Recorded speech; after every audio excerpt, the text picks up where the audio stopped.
Starbucks is currently serving lattes on United States aircraft carriers.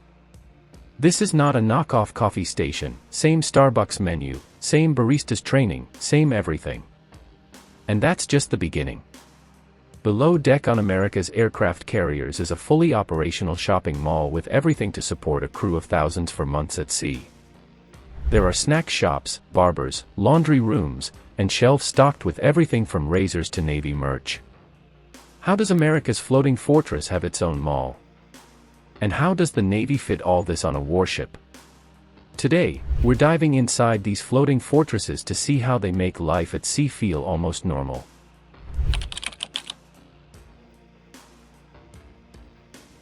The USS Carl Vinson cuts through the Pacific like it owns the ocean. 5,000 sailors packed onto one floating city, working 12-hour shifts that blur into each other. No weekends. No nights off. No escape. So the Navy did the next best thing, they brought a piece of home on board. Walk below the flight deck, and the smell hits before you even see it. Coffee. Real coffee. Not the packet stuff. There's an actual Starbucks down there. Espresso machines hissing, milk steaming, and sailors in uniform calling out names just like back on shore. White chocolate mocha, extra caramel, one shouts over the hum of machinery.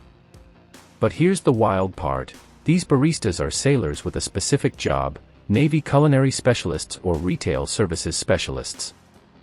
Starbucks corporate flew trainers right onto the carrier and taught them everything, down to how many pumps go in a grande caramel macchiato. Same beans, same recipes, same green aprons, only with rank insignia stitched on. And yes, the drinks are cheaper. A latte that costs $5.50 back home might be closer to $3 there, with the Navy covering the rest to keep morale high. Keeps the crew steady. Keeps the ship running. Before flight ops, there's a line. After mid-watch, another. Some sailors just show up to hold something familiar, to feel human for a minute. One laughed and said, "Man, it actually tastes like Starbucks." That little counter provides a tiny slice of the world they left behind, floating hundreds of miles from land. And that Starbucks is just the beginning. There's something bigger waiting deeper inside the carrier's steel belly. Step past the Starbucks, and that's when the real shopping starts. The ship's store runs down a passageway wider than most hallways back home. Fluorescent lights buzz overhead, shelves lined tight and neat. It looks like a convenience store was dropped into a warship. Sailors queue up outside, Navy cash cards in hand. Too many bodies packed into one space is bad news during general quarters, so entry is limited. Inside, it's everything you'd find ashore. Toiletries stacked on one side, shampoo, razors, toothpaste. Another row's packed with snacks, candy, and energy drinks. Coolers hum with protein shakes. End caps hold phone chargers, headphones, batteries, and gear that keep sailors running through long watches. In one corner, PT gear and uniforms hang on racks. Socks, underwear, t-shirts, the basics wear thin fast on deployment. Another shelf stacked with books, crossword puzzles, and magazines. Little breaks from the grind. At checkout, every swipe funnels profit back into the ship's morale, welfare, and recreation, also known as the MWR Fund, helping to pay for community events. That candy bar. It helps fund the next Steel Beach party on the flight deck. Walk further, and you'll hit the barbershops. A large carrier typically has multiple shops. The barbers are trained retail services specialists, providing regulation haircuts to keep thousands of sailors looking sharp. Appointments are scheduled around watches. Fresh fade before liberty. Then there's the gadunk. Sounds fake, but it's real Navy slang for the ship's snack bar. Cold sodas, chips, candy, cheap and easy. It's where sailors swap stories, kill time, and take a quick break between operations. All of this runs steadily while the carrier tears across the ocean. You think managing inventory at Target is hard? Try stocking shelves when your entire store tilts 20 degrees during flight operations.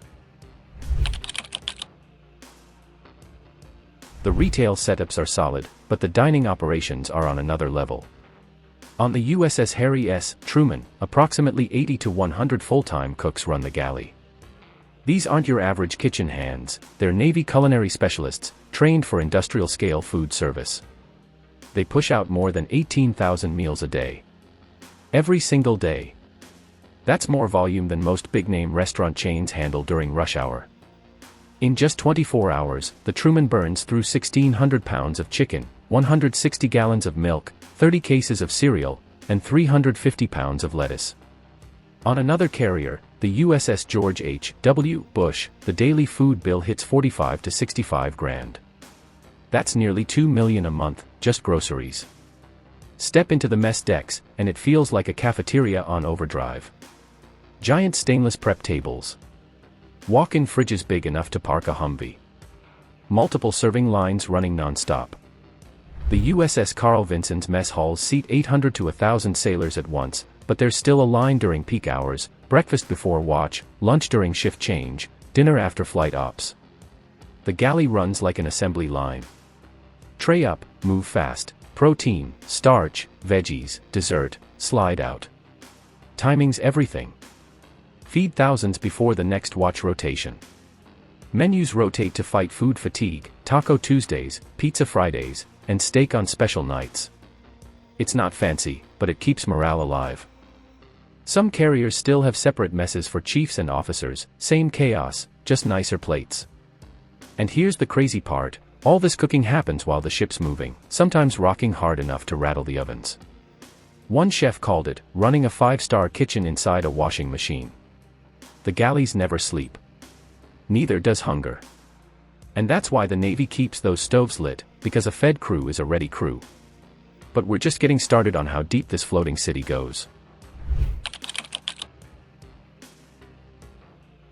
Every United States Navy carrier has its own zip code. Not a code name, or some secret routing number, but an actual Fleet Post Office, FPO, zip code. The same kind used to route mail to any military address. Take the USS Abraham Lincoln. Its mail runs through the Fleet Post Office, same as a small-town post office, just floating. Letters and care packages travel through the military's postal network, using standard zip infrastructure. At sea, the mail comes in by aircraft. In port, it's delivered straight to the ship. The postal division is run by trained postal clerks, sorting letters, scanning parcels, and logging every item like clockwork. The only difference is that their post office can vanish off the grid at 30 knots, sometimes without contact for weeks. But mail's just one part of this floating city. When you go deeper into the carrier, you'll find laundry operations that look more like a factory floor than a laundromat. Industrial washers churn through tons of uniforms, linens, and galley towels daily. 5,000 sailors make a mountain of laundry. Everything's cleaned, folded, and cycled back into service without missing a beat. The medical bay's another world entirely, closer to a small hospital than a clinic. Surgery rooms, x-rays, a pharmacy, even full dental and optical suites. When you're hundreds of miles from shore, those doctors and corpsmen are the lifeline.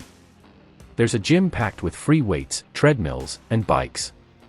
A library for downtime. Movie nights. Even small lounges where sailors can catch a break from the noise. And every so often, when the captain calls it, there's a steel beach party. The flight deck turns into a grill zone. Burgers, steaks, music, and volleyball. Contrary to popular myth, alcohol is prohibited by regulation on U.S. Navy ships. These events are strictly dry, focused on food and camaraderie. For a few hours, rank fades, the ship becomes home, and 5,000 people remember what normal feels like. But if you think running all this on a massive aircraft carrier sounds challenging. Aircraft carriers are floating cities. Submarines. They're steel coffins with propellers. Now imagine running a mini retail store inside that coffin, 300 feet underwater, for 6 straight months.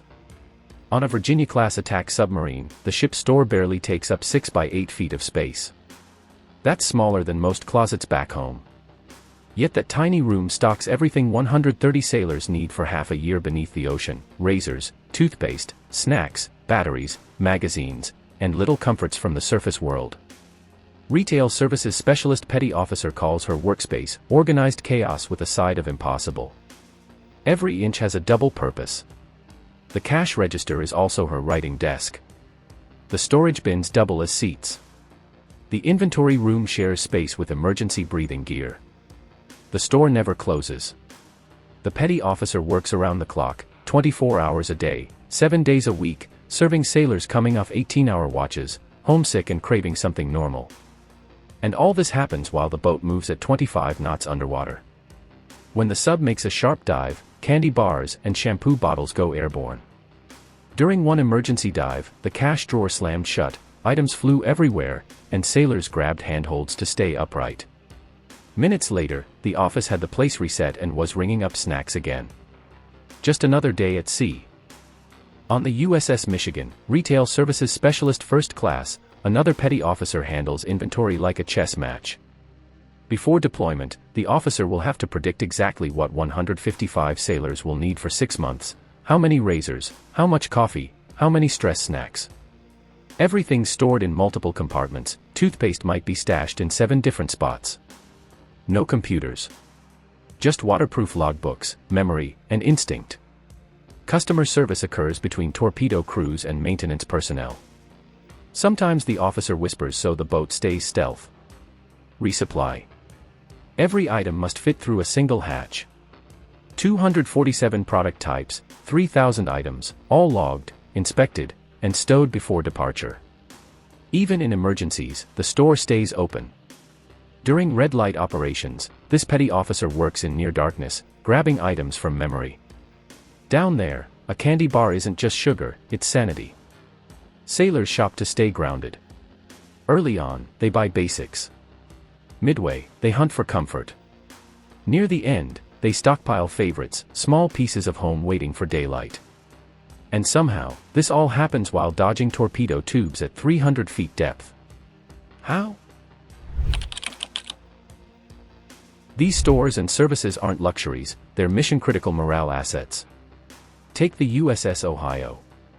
During deployments, its ship store pulled in about $180,000 a year. That money doesn't just sit in the MWR fund, it goes straight back to the crew. Movie nights on the mess deck. Special meals in the galley. Gym equipment. Ping pong tables. Every dollar sailors spend ends up improving their own lives while they're out there. But the real value is in sustaining the crew's mental focus. When you've got 5,000 sailors packed into a carrier or 130 submariners sealed in a steel tube for months, keeping their minds right isn't optional, it's survival. Those little stores offer something the military can't always give: choice. A sailor picking out their favorite candy bar or brand of razor feels a slice of freedom inside a world run by orders and schedules. The Navy figured out long ago that caring for people isn't a weakness, it's a strategy. A sailor with clean boots, a sharp haircut, and a fresh cup of coffee from the onboard Starbucks stands taller. They feel seen. They perform better. Those tiny comforts turn into better focus on the watch, smoother teamwork, and fewer mistakes when things get tense. That's why these stores aren't luxuries. They're force multipliers. They make every mission run smoother. The few million spent on retail operations come back tenfold in morale, retention, and combat readiness. Other navies might see them as extras. The United States Navy calls them essential equipment. The logistics behind it all are wild. Space-saving designs made for submarine stores now help Antarctic research teams and even NASA engineers working on long-term space missions. Customer service tactics tested at sea now guide how companies run remote operations. And right now, somewhere out on the Pacific, a sailor sipping a caramel macchiato inside a warship. 300 feet below the surface, another is buying toothpaste. A barber is giving another fade. The galley is serving its 10,000th meal. Every single one is a reminder of a core Navy principle: we take care of our own. Will you survive 6 months shopping in a closet-sized store on a submarine? What did we miss about life on a carrier or a sub? Let us know what you think. Share your thoughts with us in the comments section. Remember to like, share, and subscribe for more. Also, click the next video showing on your screen. You will enjoy it.